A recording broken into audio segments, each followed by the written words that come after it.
¿Qué tal, público de Expreso TV? Bienvenidos a una edición más del programa de Hecho y Derecho, en el que abordamos temas jurídicos y de actualidad.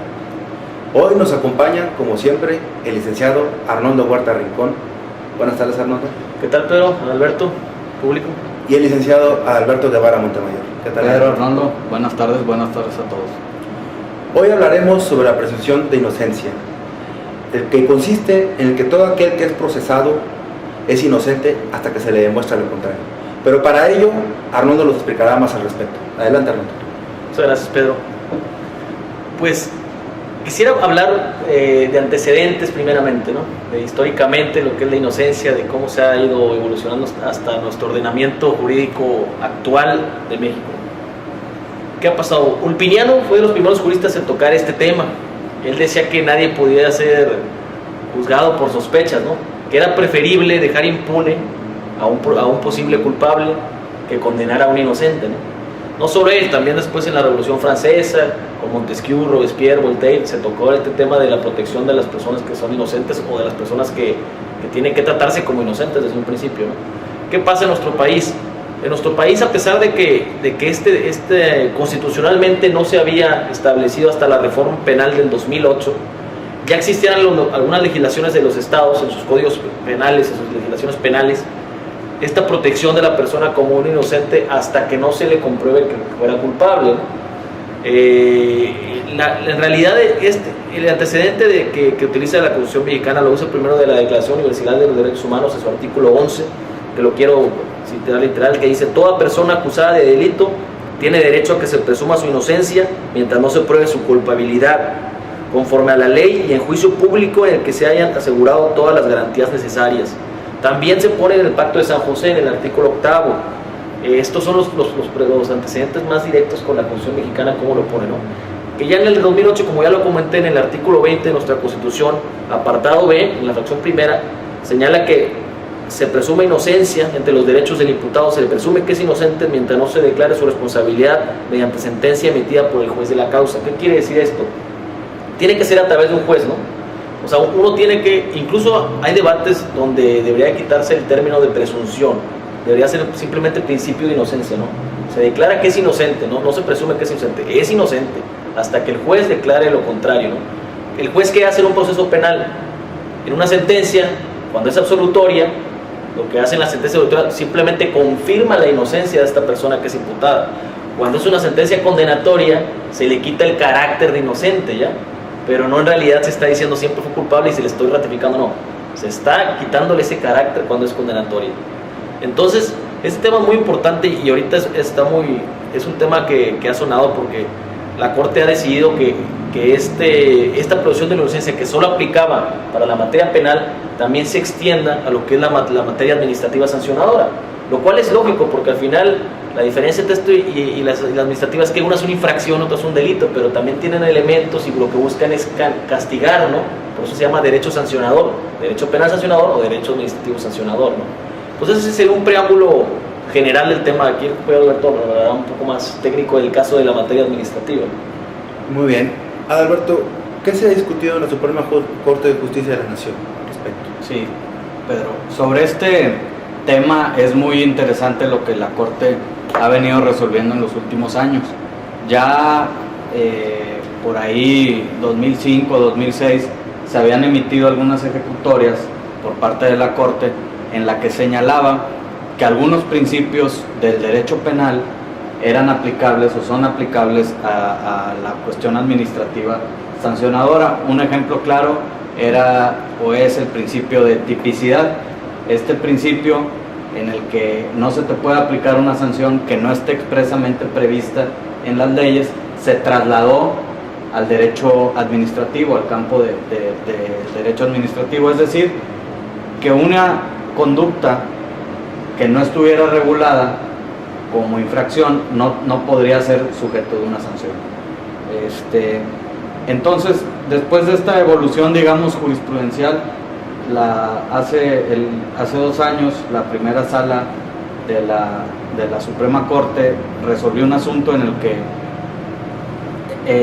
resolvía, valga la redundancia, que el principio de presunción de inocencia era aplicable también a los procedimientos administrativos sancionadores, es decir, lo que hasta ahorita hemos venido diciendo, que no se podría presumir una culpabilidad, sino hasta que se demostrara que esa persona era responsable. En cambio, la segunda sala de la Suprema Corte resolvió que esta presunción de inocencia no era aplicable en la esfera administrativa, pues en los procedimientos penales lo que se buscaba era, digamos, sancionar una conducta que se castigaba en la mayoría de los casos con la privación de la libertad. Entonces, al haber ahí una divergencia de criterios, una contradicción, esta parte se subió al Pleno de la Suprema Corte.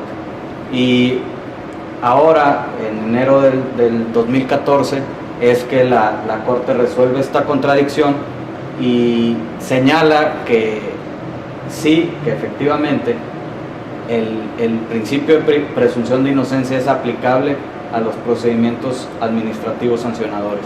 Es decir, cuando una autoridad administrativa desea imponer una sanción que varía la gama de sanciones a su disposición, tanto a un servidor público como a un particular, se presume la inocencia de estos particulares.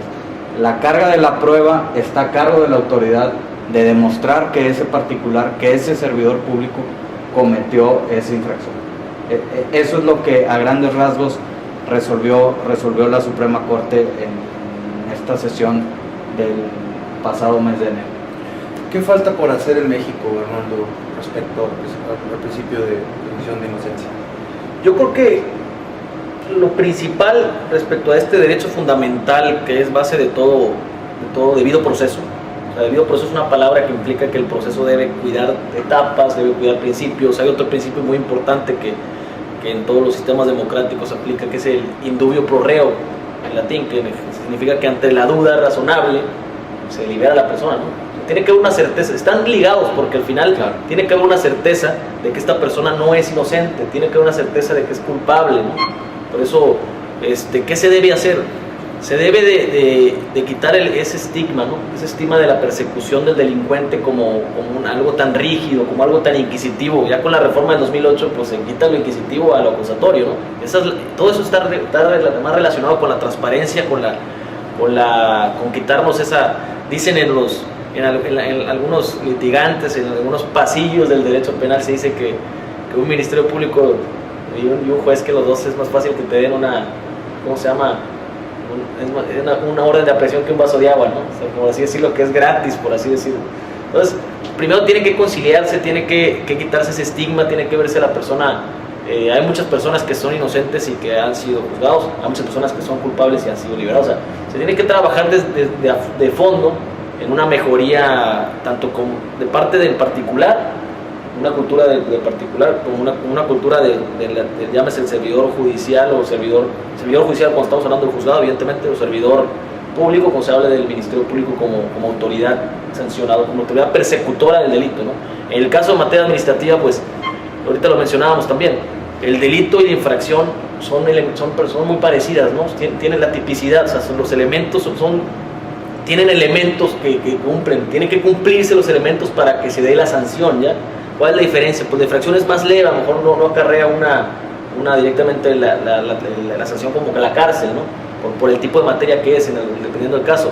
Pero lo penal o sea, lo sancionador administrativo y el proceso penal al final reúnen etapas y elementos que deben de ser parecidos, no nada más en eso, sino también en las consecuencias y en la protección, sobre todo de los derechos la protección de los derechos humanos de la persona que se busca castigar, ¿no? O sea, verlo como una persona inocente hasta la última instancia es algo que ni siquiera debe ser algo tan complicado, o no debe ser un tema de tanta discusión, ¿no? Creo que es claro que en todo sistema democrático este principio debe de ser protegido, y no solo en papel, sino en la práctica, que es lo importante. Sobre todo en todo sistema democrático. Exactamente. Alberto, casos que nos sirvan como ejemplo que esté sucediendo actualmente aquí en México, ¿nos puedes explicar?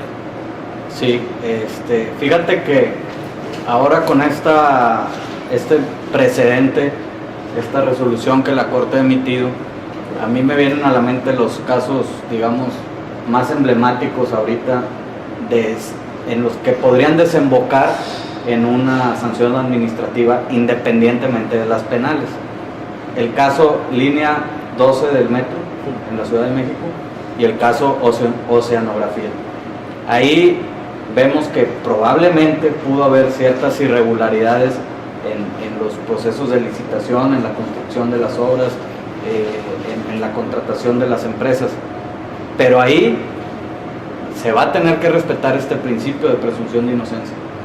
Al momento de iniciar los procedimientos sancionadores, la autoridad es la que debe demostrar que precisamente esas personas fueron las que cometieron el ilícito, las que se están señalando como responsables, porque puede ser que estén señalando a una persona, a un accionista de la empresa, a un directivo de la empresa, pero pues tal vez esa persona no lo cometió un subalterno, lo cometió un propio servidor público, en fin, ahí es donde el reproche que debe hacer el Estado, como